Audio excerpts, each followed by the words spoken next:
السلام عليكم ورحمة الله وبركاته، حياكم الله في حلقة جديدة. اليوم راح نتكلم عن الهليكوبتر الفانتوم.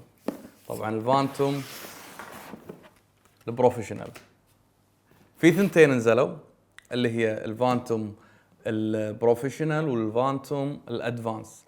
الفرق بينهم فرق بسيط، احنا راح نتكلم عن البروفيشنال.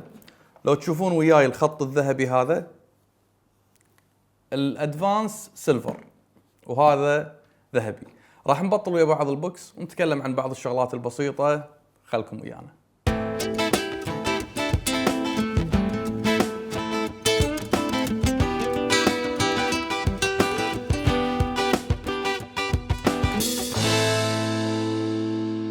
حياكم الله مرة ثانية، أنا أخوكم عبد الوهاب الأصبحي.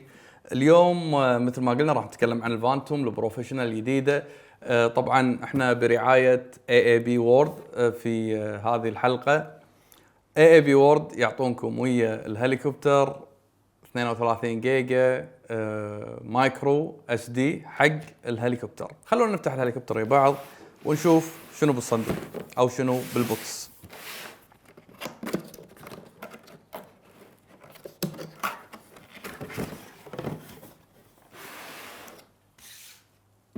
اول شيء طبعا عندنا هني بالبوكس اللي هو المانيوال. عندنا المانيوال راح نشرح شنو موجود داخله، في شغلات داخل. بوكس عندنا طيارة الهليكوبتر، هذا اللون الذهبي اللي قلنا عنه. الريموت كنترول مال الطيارة، وعندنا الشواحن،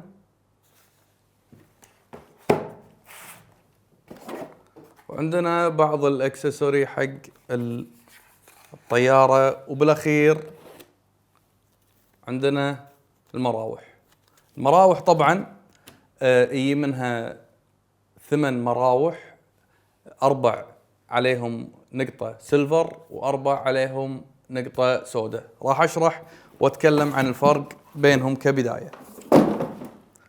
أول شيء إحنا طبعا راح قلنا نتكلم عن المراوح.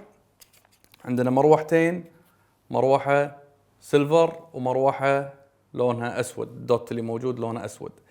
الفرق بينهم طبعا ان المروحة اللي لونها أسود لما تيجي تركبها على الهليكوبتر أو لما تيجون تركبونها على الهليكوبتر تفتر عكس عقارب الساعة، واللي فيها النقطة السيلفر تفتر مع عقارب الساعة. راح تلقون الكمية كاملة موجودة هني، 2 سيلفر و2 بالدوت الأسود، والباقي هني احتياط، يمكن تنكسر واحدة أو يصير شيء لا سمح الله يعني. الحين راح نتكلم عن الهليكوبتر طبعا هي 4K تصويرها. الادفانس اللي هي السيلفر تصور ماكسيموم فول اتش دي، هذه تصور 4K. طبعا البطارية موجودة في الخلف، راح نشيلها وبعدين نتكلم عنها مرة ثانية. طريقة البطارية فيها كبسة من فوق كبسة من تحت، نكبس عليها ونسحب بكل سهولة تطلع ويانا البطارية. طبعا موجود الجيمبل بالكاميرا مع الهليكوبتر، وهو يحافظ على الحركة انها تكون متوازنة. مجرد ما اشغل الهليكوبتر راح تتوازن وياي الحركة. منطقة تركيب الميموري كارد عندي هني، في مكان حق الميموري كارد حاطين 16 جيجا لكستر الشركة نفسها، غير اللي يعطونكم اياه طبعا AAB. عندنا هني حق الابجريد تركبون USB حق اي ابديت او فريموير حق الكاميرا نفسها، مو حق الصور اللي موجودة بالكاميرا، حق الهليكوبتر نفسها. حق الصور اللي موجودة بالكاميرا نسحبها من هني، من USB البورت اللي هني، نسحب على طول على الكاميرا. هذا تقريبا الموجود في الكاميرا بشكل عام. عندكم هني تحذيرات على المراوح لازم تقرونها قبل لا تبلشون في الشغل على الكاميرا. في هني بعد شغلات عندنا اللي هي حق الهبوط الربلات، وحاطين منهم احتياط. هذا بشكل عام عن الهليكوبتر. ننتقل حق الريموت كنترول. الريموت كنترول طبعا الريموت كنترول في هولد حق التليفون الذكي او الايباد اللي تبي تحطه، نكبس الزر اللي هني على طول يفتح ويانا على المقاس اللي نبي. نحط الايباد مثلا. عندنا في اشياء راح نستخدمها حق حركة الكاميرا، مثل هذا ممكن نعدل منه الاكسبوجر، الاضاءة، من خلال الريموت كنترول حق كاميرا الهليكوبتر. عندنا الزر هذا للتصوير الفوتوغرافي.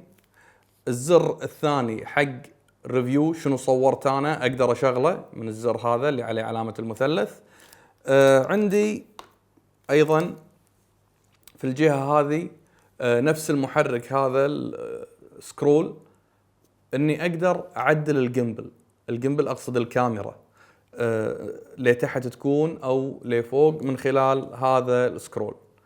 وعندي هني زر اقدر احدد طريقة الاتصال الكاميرا نفسها عن طريق الجي بي اس ولا عن الاشياء الثانية اللي راح نتكلم عنها في الحلقة اللي بعد هذه ان شاء الله، لان الحلقة هذه راح يكون عندنا بس اوبن بوكس. بالدقمة هذه اللي عليها النقطة الحمراء راح نصور فيديو، ريكورد الفيديو.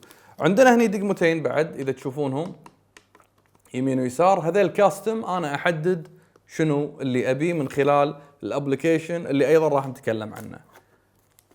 هذا بشكل عام حق الريموت كنترول. الريموت كنترول طبعا بطارية بلتن، ما راح تبدلون بطارياته، راح تشحنونه من خلال نفتح بس من خلال هذا البلاج اللي هني، نشحنه ونتأكد انه نشحن ونطير بالسلامة.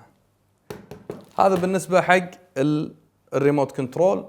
عندنا الشاحن.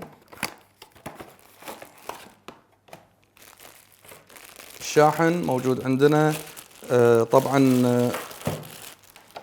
الشاحن في قطعتين. القطعة الأولى اللي هني أشحن فيها الريموت كنترول مثل ما قلت لكم المكان المساع. الثانية هذه راح أشحن فيها البطارية. شلون طريقة شحن البطارية؟ هني لو تشوفون بالفتحتين عندي فتحتين، وعندي هني الميل وهني الفيميل، أركبهم على بعض وأشحن، وبكذي أنا أقدر أشحن البطارية. إذا كنت أبي أتأكد من البطارية مشحونة ولا لا، مجرد ضغطة واحدة على الزر هذا راح أعرف كمية الشحن اللي موجودة بالبطارية. لو كنت أبي أشغل البطارية أضغط ثانية واحدة، بعدين أضغط مرة ثانية، البطارية راح تشتغل وتكون جاهزة للتركيب على أو بعد ما أركبها عفوا على الهليكوبتر راح أشغلها بهالطريقة هذه، وراح نتكلم بتفصيل عن هذا الشيء. الشغلة الأخيرة اللي راح نتكلم عنها اللي هي الأكسسوري اللي الموجود كالتالي. عندنا ربلات حق الجيمبل اللي مركبين هني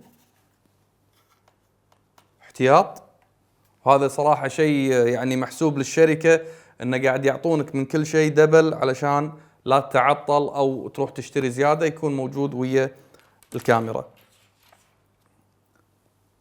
ومعطينا هم بعد بيم حق نفس الآلية هذه اللي تكون تركب هني بالمنطقة هذه.